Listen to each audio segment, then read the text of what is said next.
ধরে রাখতে সাহায্য করছে। কিন্তু রাধারানী যখন মালা গাঁথে ভগবানের জন্য, যখন তরুরা ফুল তুলে এনে কিন্তু মালা গাঁথতে পারে না, কি করে প্রতিটি ফুল তুলে আনে, আর এনে প্রতিটি ফুল নিজের সব থেকে আমার দেহে সব থেকে সেন্সিটিভ বা স্পর্শকাতর যে ত্বক, সেটা হলো এই চোখের পাতা। সব থেকে পাতলা, সব থেকে স্পর্শকাতর, মানে এখানে যদি কিছু হয় মাত্র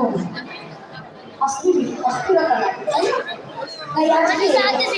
গোবিন্দের জন্য ফিরে রাধারানী কি করছে, সর্বাগ্রে তুলছে, আর নিজের সব থেকে নরম যে জায়গা, যেখানে আঘাত লাগে, সেই চোখের পাতায় একটা দেখছে আঘাত লাগছে না তো, যদি আঘাত লাগে সেটাকে বাদ দিয়ে দিচ্ছে,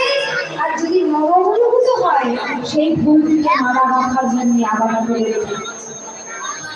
বলুন তো এই ভগবানের গায়ে ফিরে রাধারানী ভাবছে এক একটি ফুল তুলে মা আমাকে সুতো দিচ্ছে না কেন, সুতোটা তো শক্ত, যদি গোবিন্দের গায়ে লেগে যায় নরী জিনিসের যে অঙ্গে মাতা দশমতী চন্দ্রমতী যে ভগবানের রাতুল রাঙা চরণ পাওয়ার আশায় কত যোগী ঋষি ধ্যান যুগ যুগান্তর করে ধ্যান তপস্যা করছে, সেই ভগবানকে যদি আঘাত পেয়ে যায়, তাই সুতো বাদ দিয়ে